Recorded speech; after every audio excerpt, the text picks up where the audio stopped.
Hello, everybody, and welcome to Fireside Paranormal Podcast. My name is Jordan Cline. As always, we got a fun show planned out. We actually have Phantomhounds Paranormal outside of the Pittsburgh area. Before we get to them, I want to make sure we talk about our featured story. This is a story sent in by you guys. So this week's story is coming in from Mary. My name is Mary Boffman, and I'm from Charleston, West Virginia. Yeah, we have a store in Charleston. We're kind of hidden away. It's called the Two Tinkers. We're in the Oddfellows building.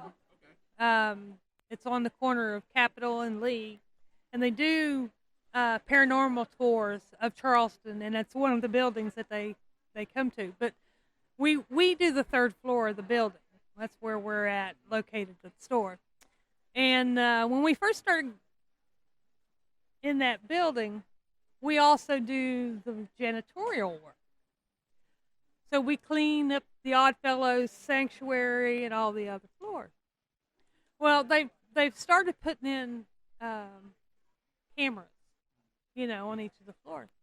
And the boss came through one day and said that the night vision camera was tripped in the sanctuary, and this dark object, and he showed it to us. It was wild, but just this dark object just walked across the middle of the floor. And it did it about 3 or 4 different times over the course of about 6 to 8 months. Well, we have a ding bell, that when people walk past our door, it dings, because if we're back in our studio working, you can't always hear the people coming down the hallway. At least 2 or 3 times a week, that doorbell goes off with nobody in the hallway. Wow. So we continually sage the building, sage our floor, because you can tell sometimes it gets really, really active. So we know it's time to kind of sage the room. But from what we were told, the ghosts of a man that was one of the lodge members that passed away in his desk working on a Friday, and no one found him until Monday. So that's what they say, but that's crazy. Thank you so much, Mary. And if you want to be one of the featured stories, make sure you email us at firesideparanormalpodcast@gmail.com. If you do not want to record your story and send it in, you can always just write it out and we can read it on the air for you. So we would love to keep this going. So send in those stories for us. I do have a quick announcement. We have an event coming up called Hidden Marietta Paranormal Exposition. In the ballroom of the haunted and historic Lafayette Hotel, we will gather together all those who delight in the supernatural. From hands-on activities to speakers teaching you the secrets of haunted objects and locations, they have a unique array of creepy creative merchandise and a lot of things to experience and learn. There will be tours of the Lafayette also available. Advance tickets are $12 per person. Tickets at the door are $15 per person. And this event is coming January 29th, 2022, and that is going to be an earlier show. It's going to be 11 a.m. to 4 p.m. I'm going to have a table set up to record your stories. It's going to be a lot of fun. Do a little meet and greet. Can't wait to see you guys there. Also, remember, until the end of the year, we have our Krampus merch. It is available at firesideparanormal.com. Click on the merch tab in the menu. We got a few designs there, but the Krampus design is only available until the end of the year. Get it while you can. All right, everybody, want to get to our guest tonight. We have Phantomhounds Paranormal with Eric Bollinger and Dave Parish. Guys, you with us? Yo. Hello. Hey, guys. Tell me about your group, Phantomhounds Paranormal. Dave can take that. Oh, okay. You like me to tell the stories. I see how it is. So, yeah, we're a group of guys. Well, actually, we kind of look at our group in 2 different ways. There is a core group of guys who kind of run the whole thing. It's me, Eric, Danny, and Brian. Those 2, unfortunately, aren't here at the moment. But we're kind of the lead investigators who put everything together.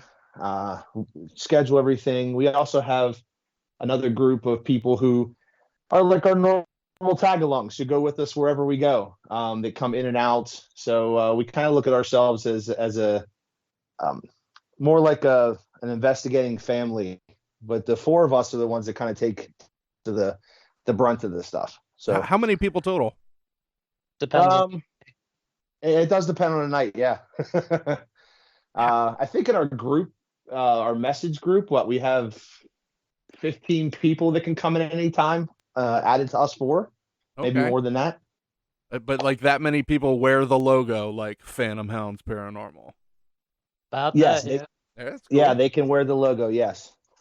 That's really cool. Now, how'd you get the name? We're just kind of looking for something that wasn't Pittsburgh related, if that makes any Right. sense. Go ahead, Eric. We originally started with 3, and we liked the 3-headed dog, Cerberus. It's a hellhound, so we kind of went with hounds and then added paranormal, and we didn't want to go with ghost hounds. We just thought Phantomhounds Paranormal rolled off the tongue a little better, I guess. That does sound good. And where are you located? Like, where are you out of? Because you are PA. Correct. We're all within the like Pittsburgh area. At one point in time, 3 of us were living down in the Beaver County area, which is down near the Pittsburgh airport. But we're all within half hour, 45 minutes of Pittsburgh itself. So it's the best way to describe where we're at. Not Danny. Danny's 2 hours away from Pittsburgh. He is now. Yeah. We have a unique way of doing leadership. It's a lot of groups we've noticed, they have a lead investigator, and then it's just everyone else falls in line, and it's almost a dictatorship. And we didn't really want to do that. We wanted to be a little different. So there's 4 of us, as Dave said. And how we do it is one of us comes up with an idea. Doesn't matter what it is. We present it to the other 3, and those 3 vote on it. That's a majority of what those 3 say, whether we do it or don't do it. Okay. Yeah, when we started in this community, we started as a young group, kind of not knowing what to do at the beginning. We just knew that we all had a desire to look about the unknown and to look into this stuff. So when we started looking at other teams and how they were run, when we decided to put ours together, the first thing that Eric and I, as well as Brian, who were the first 3, said is we want to do this differently. We want to make sure we're a group, and we're always a group no matter what. That's very cool. Now, you do I want to say commercial haunted houses like the penitentiary and Trans-Allegheny? Do you do residential places? Do you go into folks' homes? Yes. Yes, we have. What is your like primary goal for the group? Do you want to do more of the residential, or do you like playing around in the big places? I just want to go where it's active. It could be, and hopefully never this, but it could be an outhouse. As long as it's active, I'm interested. We've always been driven towards to find out what's going on. The 4 of us are very eager to find out what's happening, no matter if it's real, not real, if it can be explained, if it can't be explained, as long as there's something to look into. We did start with the more popular and commercial areas, as people say, because honestly, we didn't know where else to start at that point. Okay, yeah. But after that, as we started gaining a foothold in our local area, people have reached out to us, and we have looked at some private residences and businesses and things of that nature too. Now, what would you say? See how I want to ask this here. A lot of groups will go in and try to prove that there's some kind of paranormal activity going into a home, and then there's some groups that will go in and try to disprove anything going in on the home. What is your view? How do you guys like to do it? I'd like to see what's in there and then make a decision then. If you go in with one or the other objective, everything you're going to see is going to be toward that objective. Yeah, that's definitely, you don't want to pick ones that pick one side or the other, going, oh, we have to find something, or we have to disprove something. It's more of, we have always gone in with an open mind, going, okay, this has happened, this has been reported that has happened, but let's just see what happens with us and find out if we can figure out if it's one way or another. Okay, nice. Nice. So you have a complete open mind approach to it. Correct. Nice. Where do you I was gonna say, a lot of those commercial places, they give tours and tell you about hotspots. We often opt out of those, so we can just go in with a complete blank slate, go off of instinct and feel. Yeah, it's almost like there's a lot of hot zones in those places because that's where they're putting people. Like, if you're in this hallway, something happens. Well, it always happens in this hallway because this is where everybody stops. Usually when we go into those places, the only thing we ever ask for when it comes to the tour is if there's names, maybe. Hey, do you have anything that we need to be aware of? We don't want all of them, but just so we can possibly, not be swayed in that area. So now tell me about the penitentiary. You guys have been there quite a few times. Yes. What is the draw there, and what have you found? Go ahead, Eric. You go first. Or did you want me to? I wanted you to. Okay. Well, there's a couple. In my opinion, the Moundsville Penitentiary, or West Virginia Penitentiary, however it's referred to as, it's my personal favorite location. For a few reasons. One, it's where the original 3 members we actually met. Eric and I were good friends before we went on our first investigation together. We went down to Moundsville. It was the first place we went together as friends. And we ended up meeting Brian during a public investigation, and we all just kind of clicked, the 3 of us. Very cool. And it kind of grew from there. That's incorrect. We actually went to Hillview first. Oh, you and I did. Sorry. Yeah. My fault. It's been too many of them. I apologize. I love it. Besides that, the penitentiary for me, or at least prisons in general, always seem to are a little more active when I go to them. I'm not sure if it's me. If for people who don't know me, I'm 6'5", 300 pounds. I'm a big guy. So kind of when you walk into these prisons, they kind of look at you as the big guy in the yard, at least is what I've experienced with my own experiences. So you've set yourself up to be a target. Without actually even saying a word, yes. Now, are you guys into the provoking? Do you guys provoke when you do an investigation? Typically no. Yeah, typically not. Typically not. I will react, but I don't provoke. What do you mean? At Old Licking County Jail, we walked into I did. I don't have multiple personalities yet. I walked into a cell and I got poked in the chest. Oh. The story with that is a woman committed suicide by setting herself on fire. I didn't walk in there with an attitude. I didn't say anything to her. I just walked in, got poked in the chest. I didn't like that, so I downloaded a Fireplace app on my phone and turned it up full blast. That's a reaction. Eric is definitely a reacting type of guy. What happened then? Did you get any? Nothing. Not a no thing. EVP from that one? Nothing. Now, in the same instance, in that same location, one of the things we did do was we tried to do almost like a reenactment. There was about 4 or 5 of us that night, Eric, if I remember correctly. There were 6 of us. Yeah, something like that. Okay. So some of the people went into the cells as if they were prisoners, while the rest of us, including myself as one, walked around and pretended to be guards to see what we would get to stir up at that point. Okay. And because of that, things did start to increase in nature. That was when ribs. I got jabbed in the ribs, almost like I got hit with a nightstick.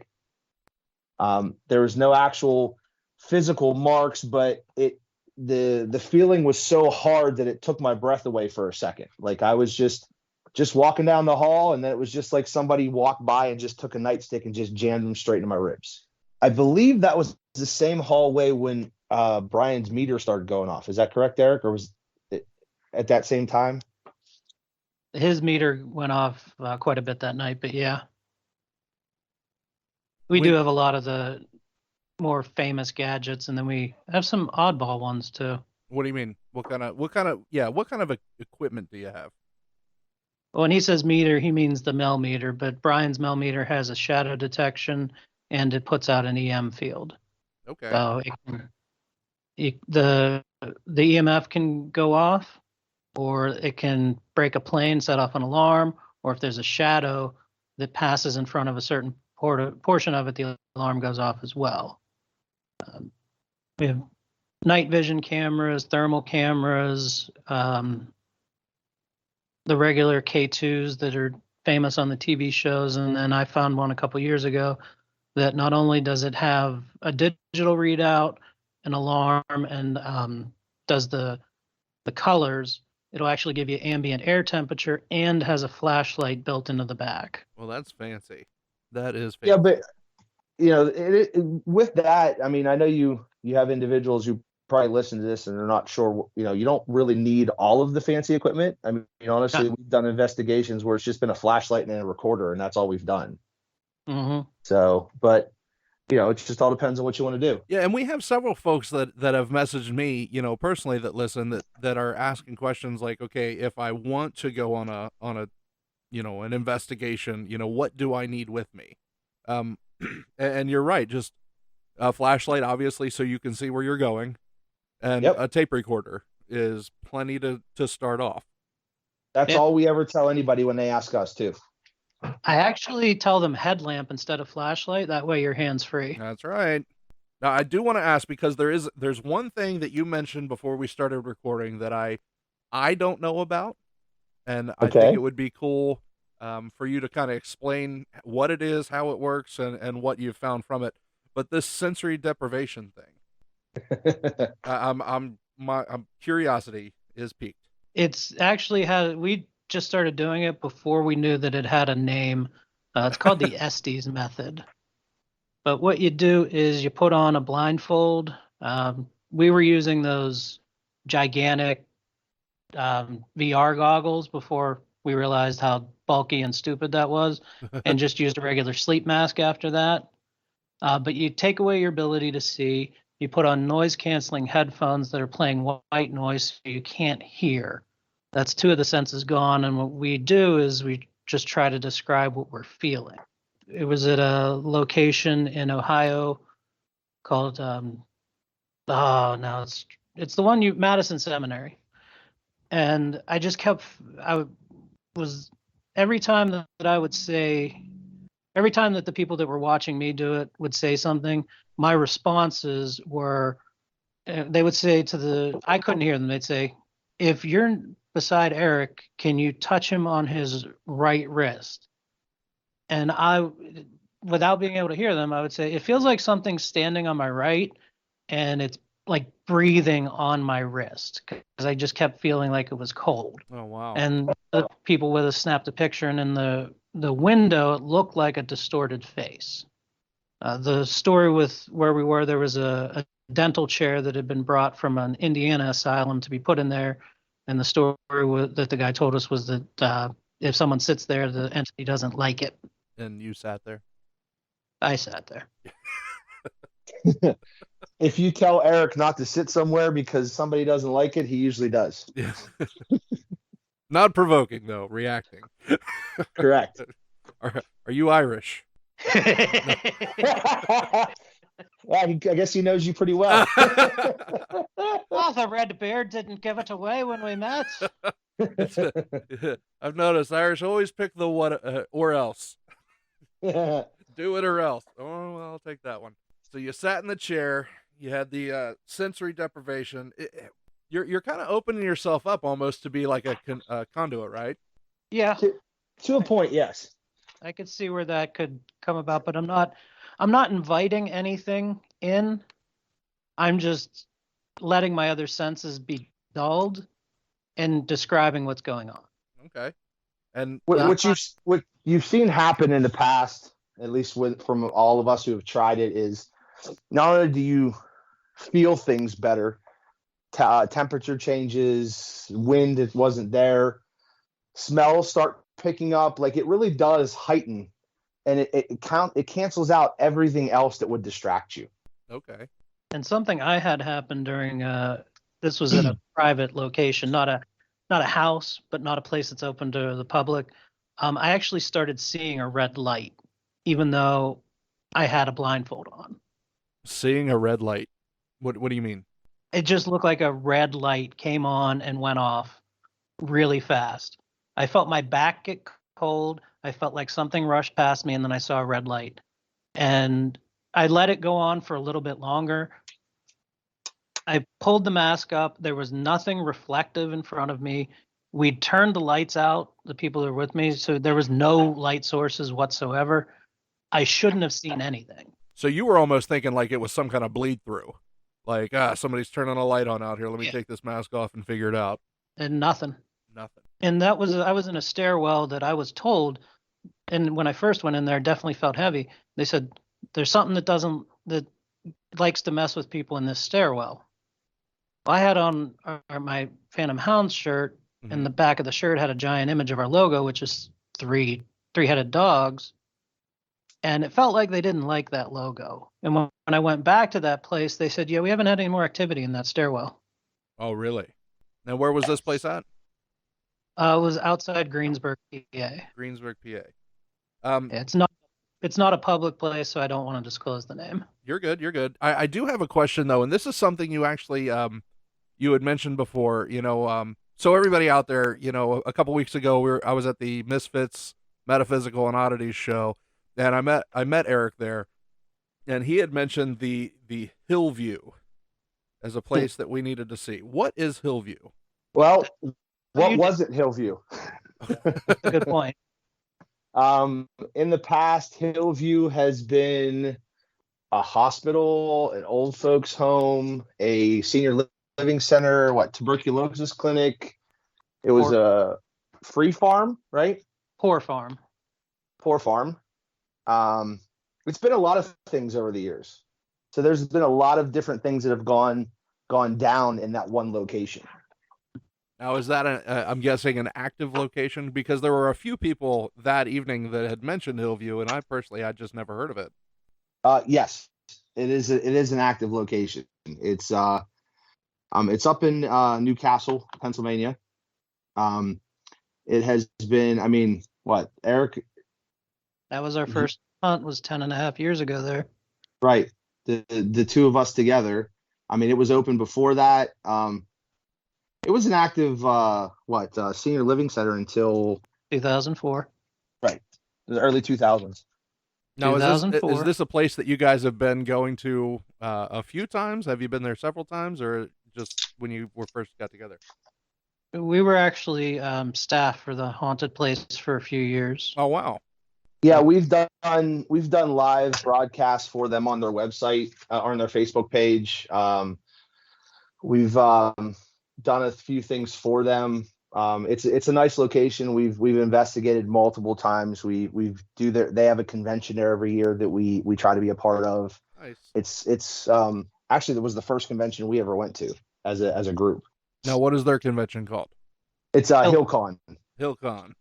Now, what kind of activity did you guys see there? And here's why I asked that. I have some friends that have done the haunted house, like have worked the haunted house at the Pen, and they said that there's a lot of things going on there that people will claim, oh, well, this happened here, and it's a really crazy effect that you guys did that, and, this guy over here on the wall, when there was nobody working there on the wall, that there's a lot of, spooky activity happening during these haunted houses that aren't necessarily actors. Anything like that happen there? Well, that's the thing. It's not up until last year, it never had a Halloween haunted type thing. Okay. It was just strictly investigations and tours. Oh, okay. Oh, I think you know what? I think what happened was you might have misunderstood. When we said we were working as staff, we were actually giving tours for paranormal groups. Okay. Nope, my bad. And how long did you do that? About 3 years. About 3 years. So tell me some of the activity that you've gotten there. We were our first trip there doing yes and no session with K2 meters, and Spirit claimed to have known my grandmother, who was a resident there for a few weeks, Oh gosh. and said he witnessed the neglect that the patient suffered. It was short-staffed. It wasn't a thing like they were in there beating seniors. It was a state-run hospital facility that was outdated, and they just couldn't pay anything. So that kind of really, I hate to use the word scared me, but definitely shook me. Now, how were they? Were just like responding to questions? Is that what they were doing? We had K2s on, or K2 meters, EMF meters on each side of the room, and they would light up one for yes or the other for no. Okay. So And when you ask, you just ask simple yes no questions and tell them which meter to light up. And at the time, they were basically responding to the different stimuli from us and answering the questions as we went through. So you definitely feel that there was like an intelligent haunt there. Absolutely. Correct. And unfortunately, at the time, we were young guys, so we didn't think to record it or any of that. we were just in awe of the fact that it was happening.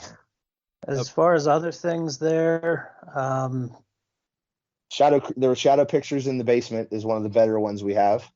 I had a trail camera set up, and it followed an orb down the hall and into the boiler room Interesting. because it's motion activated. Now, we what were doing? the shadow creatures you saw? Tell me about that.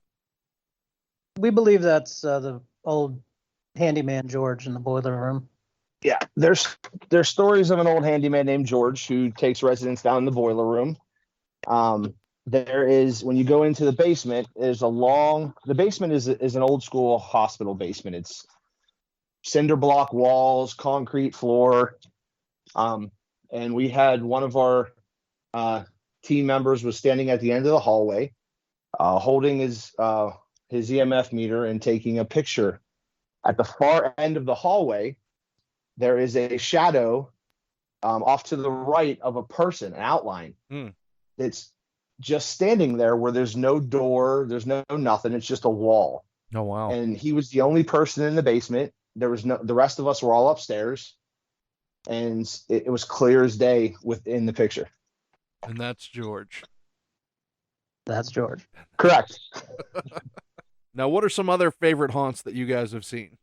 What do you got, Eric? I got the woman in the window at Old Licking County Jail using the thermal camera. Oh, that's a good one. Yeah, go ahead and do that one. So I'd bought a thermal camera that just plugs into your cell phone. Mm-hmm. I'd handed it to someone that was relatively inexperienced with investigations. Her name is Kayla. And I said, you just hold this button down, it'll take picture after picture after picture. And she had pointed it at a window. We were trying to get some things going in that room. We were trying to use the first generation of SLS to get anything. And she's just snapping pictures, and you see this picture. It looks like a woman, reflection in the window, very blue because that was cold, and then it slowly disappears after each picture. Oh. And this is a third story window. Okay. Fourth story. Correct. This is a 4-story window. You can see the progression through the pictures of the figure appearing and then disappearing. And had it been one of us, the reflection would have been a different color because it would have been heat. Yeah. Now, time frame wise, because you said it was like picture after picture after picture, how long would you say that entity was there? Couple seconds tops. So it was just a flash in and out. Mm-hmm. Well, actually tied into that was, remember, we had the flashlights on the windowsill at the same time. So if you've ever heard of what's called a flashlight session, you get the old school little pocket mag lights. Okay. The ones that you twist on and off. You can actually twist those to the right point where when you set them down, literally, if you touch them, they will turn on. It's just on, how you manipulate the spring in the flashlight. And Yeah. we had 2 on that windowsill where the picture was taken. And while she was taking the pictures, we were asking questions to see if anybody would, hey, there's these flashlights on the windowsill. If you're here, let us know by turning one on. All you have to do is either brush by it or touch it. And we'd go over and show them, you just touch it. And during that session, those flashlights were coming on and off by we're sitting on the complete other side of the room, which is a good 10, 15 feet away. Oh, wow. And they are just turning on by themselves during the same time that we're taking these pictures. So you in essence, kind of caught the spirit trying to manipulate the flashlights. Correct. Yes. Very interesting. Yeah, that's one I've not heard of before. That reminds me of going to Hillview. Are we able to talk about movies that you don't own rights to? You can talk about whatever you want. What are they going to do? Just keep it PG, because I know there are some kids that listen too. So. Oh yeah, definitely keep All it right, PG. gotcha. But the movie Animal House, the song "You Make Me Want to Shout." Uh-huh. We were in the chapel at Hillview and we were doing a flashlight session, and I decided to try to see what kind of music the spirits like. They did not like Eminem, Papa Roach, Nickelback. I tried. No Linkin Park, but they really like Johnny Cash. And I put on "You Make Me Want to Shout," and with the flashlights, instead of coming on or turning off, they dimmed as it was going a little bit softer, a little bit softer, a little bit softer. And then when it went a little bit louder, it brightened. How about that? Yeah, it's not all scary stuff. There is some fun stuff as well. Oh, I can't tell that story because there's children. Right? Oh, you can censor yourself. If you haven't figured out Eric's humor at this point, then we're kind of not doing our job. Yeah, I can't tell that story either because we're gonna have to put an explicit rating on here for Eric. Well, it's not even like it's one of those dual words. Like it could mean something else, but people use it to mean this. So I can't tell the story. Yeah. Gotcha. All right, tell me about. Just ignore him sometimes. Tell me about Twin City Opera House. That's another one you guys have been to? Yes. Now, where's that located? That's Middletown, Ohio. When we were driving out the first time we were on this road, we didn't see lights for 45 minutes to an hour. Oh, it's just town in the middle of Ohio that is literally out in the middle of a bunch of cornfields. And yes, we drove out there at night, and it was interesting drive. It definitely was. The location is actually still an active or a working movie theater. Oh, wow. At least it was the last time we were out there. Yeah, it's been a few years. So what made you want to do an investigation at a movie theater? So when I say movie theater, let me explain. So this literally is an old school theater from built back in the, what was it? I think 1800s, 1800s, I think it was. Yeah, it's at least it's definitely very old. It was used for traveling shows at one point. It literally was used for operas, for plays, and now it's been converted to a movie theater by them just basically adding a projector and a screen to it. Okay. I think they still did plays and stuff because it still works for that, because that's one of the basements was where the actors and actresses would change and whatnot. Okay. So it's a place with a lot of history. It's designed like an old Victorian theater. It has an orchestra pit. It has balconies, like gaslight sconces on the sides. Like it is an old style of theater. Okay, neat. So what did you catch there? What kind of evidence did you find, or what happened with you? Well, I can tell my story if you want. Yeah, let's hear it. No, let's not. All right, so this would be my experience with the sensory deprivation. The first time I attempted this, and the first time that I was on an investigation where I used it was at this place, was at the Twin City Opera House. There are three separate main locations to investigate in this building. You have the actual theater itself. There is a sub basement, and then there are the rafters that are above the stage where all the rigging is. Okay. Supposedly, in the rafters, there is a portal that can be opened or closed depending on if you believe it or don't believe it, to a dark place. Dark spirits, things of that nature can come through this portal. Ooh. Is what they'll tell you about. So there's also supposedly a dark entity in the sub basement. What I did was up in the rafters, in the rigging, I decided to do the sensory deprivation at the time. I was sitting up there. I don't remember if they left me alone or not, because we had cameras on the location as well. We had a DVR system hooked up with recording cameras so we can see things. But I was sitting on the floor, had blindfold on, had the headphones on, couldn't hear, couldn't see anything. Asking questions. Supposedly there is a child spirit that loves this location. She was a daughter of a former actress who was there, who supposedly died across the street and took up residence in the theater itself after she passed on. She likes to play up in the rafters.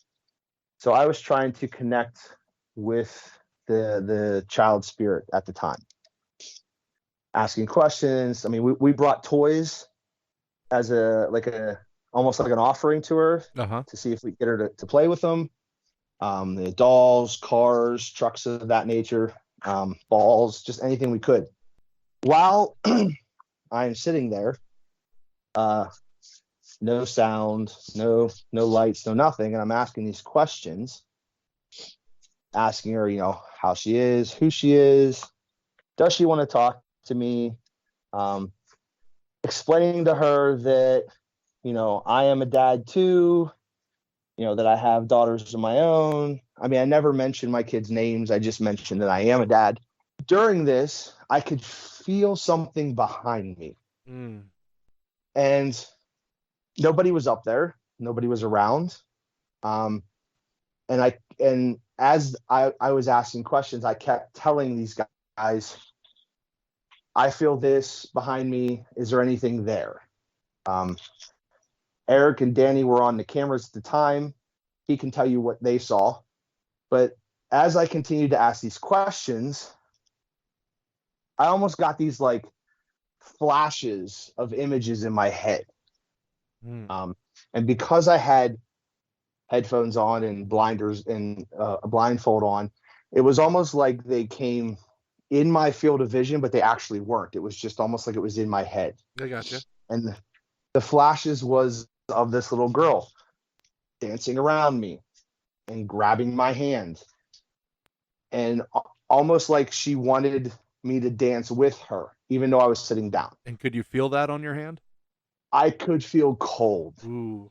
Just cold circling around me, just kind of like swirling around me. And then it was almost like she came and hugged me, like just this, and it was just like this cold air all around me. At that point, I started to feel a little uneasy, and not as in I felt she was dangerous to me or what was experiencing was dangerous, but I felt almost as if she was pulling energy out of me and didn't realize it, because I started getting lightheaded. Or maybe she did realize it and did it on purpose. It's a possibility, one or the other. I never got an actual answer, but all I know is it felt like I was getting queasy, I was getting lightheaded, and I just had to leave. I had to leave that room. And I told the guys, I got to go. I said, it's okay. I told what was around me, they had to stay there, not to follow me. And I went downstairs, exited out of the lobby, and I went and sat in the entrance area where their like snack bar was. And I literally sat there for a half hour because I just felt like I had just run like 100 miles. I was just wiped out. Drained. Just drained completely. And If you've never met Dave, he could not run 100 miles. Correct. So he was exhausted. Yeah, I was like done. I just sat there for about half hour, 45 minutes afterwards. And for me, that's a big deal because I'm usually the guy who just keeps going and going and going. And that was a big thing. And I don't know, Eric, I know him and Danny said that they saw things. He can speak to whatever they saw when I was in the middle of all that. Yeah, so what was going on at that time? Yeah, we didn't see any like full body apparitions or anything, but it was just orbs, like little blinking lights in and out around them. Nothing that, unfortunately, nothing we could go to the National Enquirer with and be like, pay us our $1 million. We found this. Yeah. Nothing that would end up on TV, but still really interesting experience. Later on, Dave and Danny were in the basement, and I was watching the cameras, and Danny's wife was with me, and something ripped the headphones that Danny had on off of him. Oh, that was our other session we did in the basement. Yes, I forgot about that one. So when Danny did his sensory deprivation in the basement, at the time I was kind of watching over him because supposedly the basement had this dark presence and you weren't supposed to go in this one corner because, you know, it would attack you. So he wanted to see if he could see anything or feel anything while all of his senses were dulled. While that was happening, and literally I was probably standing, like 10 feet from him, he was walking around and we didn't have any lights on. We just had the night vision cameras. Uh-huh. And he felt like somebody walked up behind him, grabbed the headphones off the top of his head, and just pulled them off. After I couldn't see what was going on because it was dark. So immediately I took a couple of pictures and turned the light on. Didn't catch anything, didn't see anything. But we attempted to recreate that even more. And it never, after we confronted it and said, hey, you shouldn't be doing any of that, it just never went any further after that. Now, at these times when all this was going on, you know, I'm sure you had, you know, recorders, like audio recorders going. Did you get any kind of EVP at this time? No, unfortunately not. To be honest, we have the worst luck with EVPs. We have some good ones. We just don't know what we did with them. The problem is, you know, anybody who's ever investigated before, you'll record hours and hours and hours and hours of recordings, and maybe you get 30 seconds of something, or less than that, a second and a half. And a lot of the stuff that we've experienced, whether it's been physical or photographic, it's very hard to tie an EVP to. We haven't been able to connect anything directly towards it. What a lot of people forget too, and I'm just going to throw this out there because there are folks that are wanting to go on investigations. You know, if you have, has there ever been a chance where all like 15 members have been on an investigation?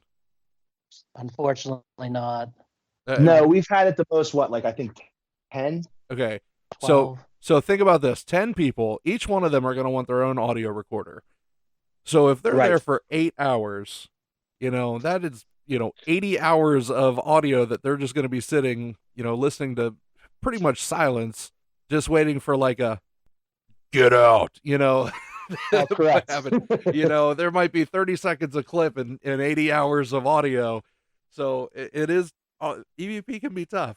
It is. There is one EVP that I remember off the top of my head that if I can find it, I will most definitely send it to you. Yeah, for sure. It was, Eric, remember when we did the music hall? And yeah, the live. Wait, which? Twin City or Carnegie? Carnegie. Okay. And we were given the tours, and I walked into the one room and asked the questions. Room, yep. Okay. So I walked into the boiler room. I was giving a tour. At the time, it's the Carnegie Music Hall in Homestead. Okay. They used to do Halloween tours where local investigation teams would act as the tour guides, and we would give just general public around. It was a fundraiser. One of the locations in the building is a boiler room downstairs. Are you sensing a pattern here with boiler rooms? We're in this basement, and I walk into the room, and so the story behind it is there's this little dark corridor that's behind. It's a utility corridor behind one of the old furnaces where they used to stack coal when it was a coal furnace. Everybody's afraid to go into it because it's just basically there's a black hole that's probably about 12 feet long. And there's no light in there whatsoever. Okay. So I walk into a room. At the time, I have a group of 6. There's a couple of gentlemen, and then I have a married couple, 2 ladies and their son. Their son's about, 12, 15 years old. We walk in, and I explained to them the room, what's actually happening in the room, what happened previously. And I said, hey, does anybody want to go into the dark corridor and sit? We'll just see if anything actually taps you on the shoulder. Over my right shoulder, I hear, I'll do it. So I turn to my right shoulder, and there's the couple there with their son. And I looked at both the moms, and I said, he wants to do it? And they looked at me and go, we didn't say anything. So I turned back to my other tour guide who was with me, who was on my left, and I said, you heard that, correct? You heard somebody say, I'll do it. And the other tour guide said, yes, I did. So we asked the other gentleman in the room. No, we didn't say nothing. I went back to the couple and their son again. I said, are you sure your son did not agree? Say, I'll do it. And they said, no, that wasn't us.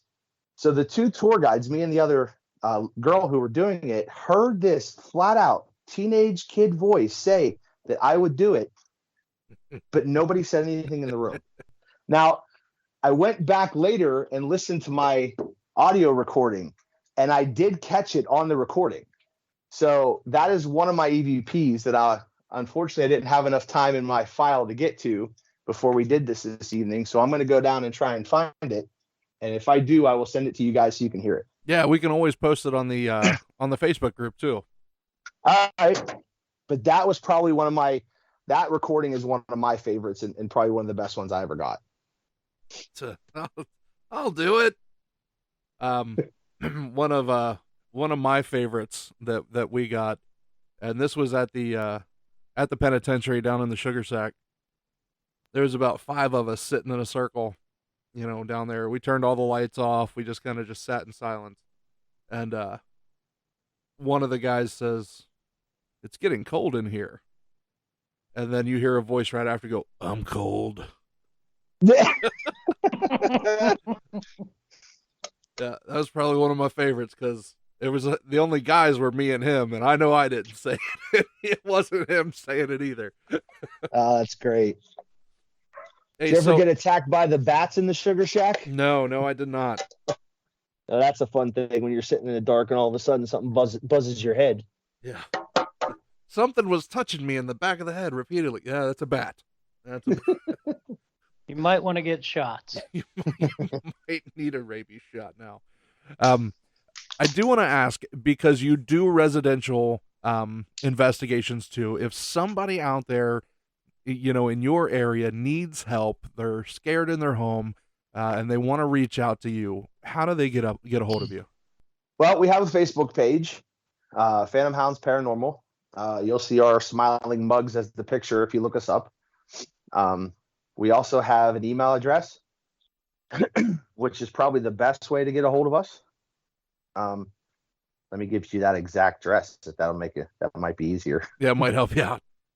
Yeah, it is phparanormal.pittsburgh@gmail.com. So that's ph like Phantom Hounds .paranormal, or sorry, phparanormal.pittsburgh@gmail.com. And now we do have, Twitter and Instagram, but honestly, we're kind of stuck at that. Yeah, the social media. Other than the Facebook page, we're not very good with the social media. Okay, so if somebody does want to get up with you, Facebook is probably the best way to get. Yeah, send us a message on our Facebook page. You can private message us, or you can send us a message saying on the main page itself saying, hey, I'm interested. Can you get in touch with me? And we definitely do. We get back pretty quickly. And how booked out are you? Like, if somebody calls you tomorrow, how soon do you try to fit them in? As quickly as possible. Okay. Right. It all depends on who's available out of us, but Yeah. at least one of us will get to you as soon as we can. Okay, good deal. Hey guys, I do appreciate you coming on. I appreciate you sharing what you do and sharing your stories with us. I know I love stories. I love the firsthand accounts, and I love having groups on because I think you guys are the ones on the front line. You're doing it. So I appreciate you guys so much. I want to have you back. Like, let's say you get another investigation where a lot of stuff's happening. I'd love to have you back on to share some of your EVPs or something like that, if that's cool with you guys. Oh, anytime. We got a brand new location for us, booked for April 8th. Okay, where are you going? Crescent Sanatorium. Say it again. Crescent Sanatorium. And where's that at? Crescent, PA. Crescent, PA. It's between Johnstown and Altoona. Okay. And you're going in April. April 8th. Okay, so y'all listen and mark your calendars, because sometime after they get back, we're going to have them back on to share some of their spooky happenings, if that's okay. Oh, and if we come back after that, I'll tell you the story of how I ran like a little kid because I got scared for the first time ever. That story makes Eric laugh every time. Well, it's not a PG. Oh, it's a PG-13, but not a PG. PG-13's okay. I was thinking you were just preemptively going to tell me you were going to run and cry like a baby, at the event in April. Oh, no. This has already happened. All right, we'll hear how he runs and cries like a baby coming up in April. All right. Hey guys, thank you so much for joining us, and we will have you back on. Okay. Okay. Yeah, thanks for having us. It was a great time. Bye, guys. Bye. And with that, the fire is out. I want to thank you guys so much for joining us this week. I want to remind you to check out Fireside on all the social networks, your Facebooks, Twitters, Instagram, TikTok. We're out there on all of them. We got our Patreon, patreon.com/Fireside Paranormal Podcast. If you want to send in your story to be one of our featured stories, make sure you send it to firesideparanormalpodcast@gmail.com, and we can either put you on the air or read your story on the air for you. But we'd love to have you. We'd love to keep this going. Until next week, everybody, don't be afraid. Only believe.